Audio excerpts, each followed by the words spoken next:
So welcome back to our channel. This is Rishi Yadav and you are watching Rozgar to Sarkari. Life को daily track करते हैं।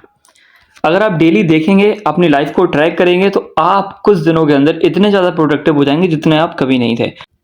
और जब ये कोई चीज़ करता नहीं और जब आपको पता चलेगी कि इसके फ़ायदे क्या हैं और आप अगर इसको एक बार ट्राई देंगे लगभग सिर्फ 10 दिन के लिए, और फिर आप 10 दिन बाद देखेंगे कि आपको पता है कि आपने पिछले 10 दिनों में क्या किया, आपने कितना खाया, कितना पिया, कितना पैसा खर्च किया, कितने आपने पैसे बचाए, कितना आपने स्टडीज पे फोकस किया, कितना आपने हेल्थ पे फोकस किया, कितना आपने मेंटल स्टेट पे फोकस किया, किन किन बातों से आप खुश थे, किन किन बातों से दुखी थे। जब आपको अपने एक एक दिन की एक एक चीज़ पता होगी तो आपको डेली का एक बढ़िया सा ट्रैकर, डेली का एक रिपोर्ट कार्ड तैयार हो रहा होगा।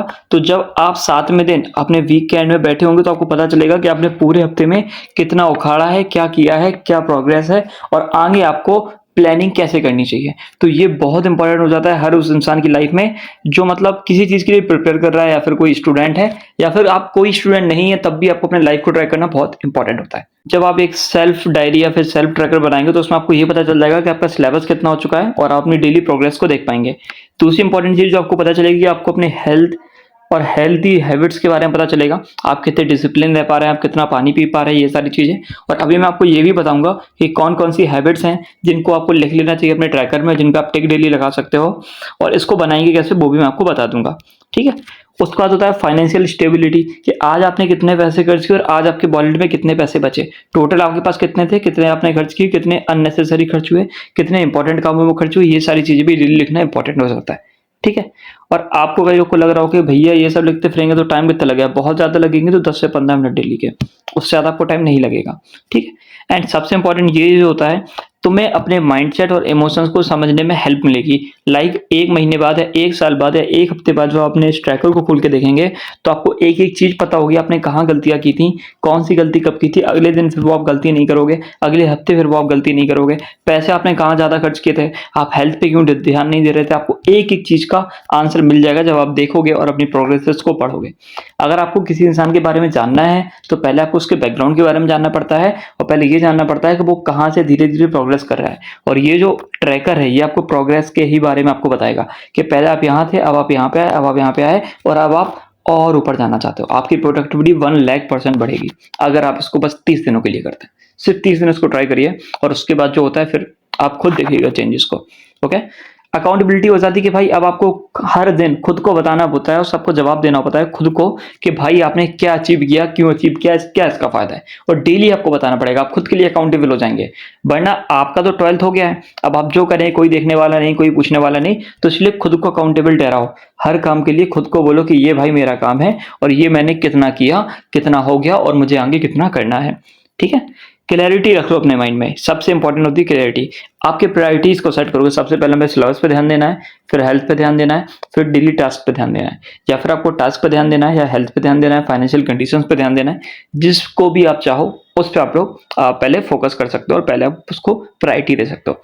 स्ट्रेस लिस्ट मतलब आप ये समझिए कि आप ये लिख सकते हैं कि आप कौन से मूवमेंट्स में दिन में खुश थे, कौन से मूवमेंट्स में दुखी थे, कौन सी चीज़ें जो आपको दुखी बनाती हैं। और फिर जब आप 1 हफ्ते बाद देखोगे यार ये चीज़ तो हमको बार बार दुखी कर रही है, तो अगले हफ्ते उस चीज़ को अपने जो रूटीन है, जो आपका डेली रूटीन है, जो आपका डेली टास्क है, उससे रिमूव कर दीजिए। है ना। इन चीज़ों को समझिए कि आज मैं 3 घंटे नहीं, आज मैं 12 घंटे सो गया तो मुझे बुरा लग रहा है, तो अगले दिन 11 घंटे सो, अलार्म जल्दी लगा लो और क्या करोगे।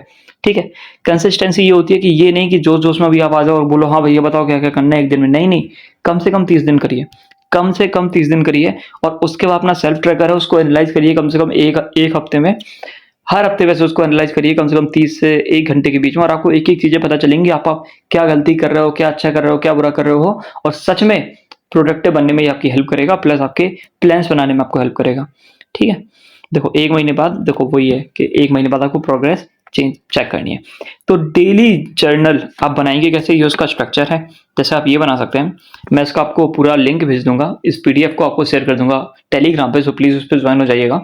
टेलीग्राम पे हमारा एक चैनल है रोजगार टू सरकारी करके, वहाँ पे मैं ये पीडीएफ शेयर कर दूंगा। आप सर्च करेंगे डेली जर्नल पीडीएफ तो आपको ये वीडियो और ये पीडीएफ साथ में मिल जाएगा। तो पीडीएफ में देखिए हम लोग क्या क्या डिस्कस करने वाले हैं। तो डेली जर्नल स्ट्रक्चर आपका ऐसा होना चाहिए कि सेल्फ ट्रैकर, सिलेबस में आपने कौन से टॉपिक पढ़े, पीवाईक्यूज किए, रिवीजन किए, चैप्टर्स करे, ये होना चाहिए। क्या आपके कंप्लीट कितने हो गए ये आपको लिखना चाहिए डेली, कौन कौन से टॉपिक बचे ये लिखना चाहिए, और आप आउट ऑफ 10 या आउट ऑफ 5 कितना रेटिंग देंगे कि आपने कितना पढ़ा आज उसके हिसाब से। ठीक है। और यहाँ पे आप ये भी लिख सकते हैं कि टोटल दिन के आपने कितने घंटे पढ़े। यहाँ पे लिख दिया है कि आप दिन में कितने घंटे पढ़े, वो भी आप यहाँ पे काउंट करके लिख सकते हैं और ये बेटर रहेगा आपके लिए। हेल्थ और फिटनेस की बात करें कि भैया हेल्थ और फिटनेस को हम लोग कैसे ट्रैक कर सकते हैं, तो आप ये ट्रैक कर सकते हैं कि आपने आज कितने घंटे सोया। आप ये ट्रैक कर सकते हैं कि आपने योगा और एक्सरसाइज की तो की, पर कितने मिनट की, ये भी आप ट्रैक कर सकते हैं। ओके, एक्सरसाइजेस का नेम लिखेंगे तो चीज़ें ज़्यादा कॉम्प्लेक्स हो जाएंगी, तो वो मत लिखिएगा। टोटल आपने वाटर इनटेक कितना लिया वो लिख सकते हैं। आज आपने अगर फूड वगैरह कुछ खाए हैं तो आपने अच्छे फूड खाए हैं, एवरेज फूड खाए हैं, पुअर खाए हैं, पुअर में कचौड़ी हो गया, समोसे हो गए और छोले भटूरे वाली चीज़ें होंगी, ये जो कि सब बंद है। बट एवरेज जो है कि आपने नॉर्मल फूड खाया, हेल्दी होता है कि आपने सैलेड खा लिए, फ्रूट्स खा लिए, जूस पी लिया, अच्छा ये इंपॉर्टेंट होता है। स्क्रीन टाइम आपका कितना गया, कि आपका 10 घंटे ज़्यादा जा रहा है, 8 घंटे ज़्यादा जा रहा है, 6 घंटे ज़्यादा जा रहा है, तो ये बहुत ज़्यादा है। आपको एटलीस्ट 4 घंटे पर आना पड़ेगा, कम से कम 4 घंटे पे, और इसमें भी 2 घंटे के आपके यूट्यूब के लेक्चर्स होंगे, ठीक है। और ये इंपॉर्टेंट ये भी हो जाता है कि स्टेप्ड वॉक्ड, कि आज आप टोटल कितने स्टेप चले। कम से कम देखो 7000 स्टेप अगर आप डेली चलोगे तो ये होता है एवरेज, और ये होता है नॉर्मल अपनी बॉडी को फिट रखने के लिए। बट 7000 से आप जितने एक्स्ट्रा चलोगे, जितने भी एक्स्ट्रा चलोगे, वो आपकी बॉडी को बेनिफिट देगा। ओके, तो इसको जरूर याद रखिएगा। ये होता है फाइनेंशियल ट्रगल, कि आपने आज टोटल कितने पैसे स्पेंड किए और किस काम पे स्पेंड किए, और आपने क्या पैसे बचाए, और अगर पैसे नहीं बचाए, और फिर लास्ट में आपको ये लिखना होता है कि आज आपके पास कितने पैसे बचे at the very end moment of the day, कि आपके पास कितने पैसे बचे। डेली टास्क ये होता है कि आपने कोई इंपॉर्टेंट टास्क लिए हैं, चाहे वो पर्सनल हो, चाहे वो डेली के काम के कोर्स के हो, चाहे वो स्टडी से रिलेटेड हो। वैसे तो स्टडी से रिलेटेड होते हैं चीज़ें, और कुछ चीज़ें पर्सनल भी हो सकती हैं आपकी, ठीक है। तो उन टास्क को देखा करिए कि आपने कंप्लीट करे कि नहीं करे, कौन कौन से टास्क है जो आपने मिस कर दिए, और टुमारो आज जो मिस कर दिए उसके हिसाब से कल की प्रायोरिटी लिस्ट बनाइए कि यार कल हमें इस टाइम पे इस काम पे फोकस करना है, क्योंकि आज नहीं कर पाए ना। फूड हैबिट्स की बात करें तो आपने ब्रेकफास्ट में क्या खाया, लंच में क्या खाया, डिनर में क्या खाया, जंक फूड क्या खाया, तो भैया ये तो हम डेली लिखेंगे तो हम परेशान हो जाएंगे। तो आप इन सारी चीज़ को ये भी सीधा लिख सकते हैं कि आपने जंक फूड खाए कि नहीं खाए, सैलेड खाई कि नहीं खाई, वाटर इनटेक किया कि नहीं किया। वैसे वो ऊपर हम लोग डिस्कस कर चुके हैं। इवेंट्स और डेट्स को आप ये डिस्कस कर सकते हैं कि एग्जाम कितने दिन के अंदर आने वाला है। 30 दिन के अंदर एग्जाम आने वाला है, तो ट्रैकर लगा दीजिए कि 29 दिन बचे, अब 28 दिन बचे, अब 27 दिन बचे, और ये इंपॉर्टेंट होता है, ठीक है। जब देखते हो ना कि टाइम आने वाला है, प्लानिंग इंपॉर्टेंट नहीं होती, टाइम के साथ प्लानिंग इंपॉर्टेंट होती है। आपको एग्जाम्स कब आने वाले हैं, फेस्टिवल्स भी इंपॉर्टेंट होते हैं, डेडलाइंस भी, इन सारी चीज़ों पे भी हम लोग ध्यान दे सकते हैं। कई लोग इस पर फोकस करिए, एनिवर्सरी पे फोकस करिए। फोकस मतलब ये नहीं, फोकस तो पढ़ाई पे करना है, मतलब आपको पता रहेगा किसी का बर्थडे या एनिवर्सरी या कोई इंपॉर्टेंट इवेंट या लाइफ में कुछ काम करना हो, जैसे मान लो डॉक्यूमेंट्स को हमको सही कराने जाना है, तो एक डेट लिख लीजिए कि हमको 7 को जाना है। तो जब आप देखेंगे अपने कैलेंडर में, अपने टू डू लिस्ट में, तो आपको याद आ जाएगा कि 7 डेट को हमको अपने डॉक्यूमेंट्स को कलेक्ट करने जाना था। और मोमेंट्स देखिए, हैप्पी मोमेंट आपको सबसे अच्छा कब लगा दिन में, सबसे बुरा कब लगा दिन में, आपके मूड की रेटिंग को क्या दूंगा। जरूरी नहीं है कि आपको बुरा लगा ही लगा, आप जब सारी चीजें नॉर्मल गई तो एवरेज लिख दो। जरूरी नहीं है आपको लिखना कि हाँ भैया हमको बुरा लगा, और जरूरी नहीं है कि आप बहुत ज्यादा खुश हो, एवरेज दिन गया तो नॉर्मल लिख दीजिए। जरूरत नहीं है कि आपको लिखना ही लिखना है। रिफ्लेक्शंस, फिर आपके माइंड में क्या थॉट्स आते हैं कि आज आप क्या सीखे, छोटी सी इंप्रूवमेंट आपने क्या करी। अपने डे को रेट करो आउट ऑफ 10 कि 10 में से आपने दिन को कितना रेटिंग दोगे, वो या समझिए। Anything which tense me today, कोई भी ऐसी चीज जिसने आपको आज टेंशन दी, कोई भी ऐसी चीज, तो उसको आज लिख लीजिए, ताकि कल आप उसके बारे में सोच के उसको सॉल्व कर पाए, या फिर जब आप शाम को टू डू लिस्ट बना रहे होंगे कल का, तो उसको आप सॉल्व कर पाए। और ये प्रोडक्टिव कैसे बनाएगा, देखो लगभग 10 से 15 मिनट डेली दीजिए इसको रात में सोने से पहले। और मेन चीज ऑनेस्ट रहिए, किसी को दिखाने के लिए आप ये मत करिए कि आप इसमें लिख दे रहे हो कि आज हमने 10 घंटे पढ़ा, आज बिल्कुल पैसे खर्च नहीं किए, आज हमने सारे हेल्दी हैबिट्स फॉलो करे। नहीं नहीं, आप किसी को दिखावा करके आप बेटर नहीं बनेंगे।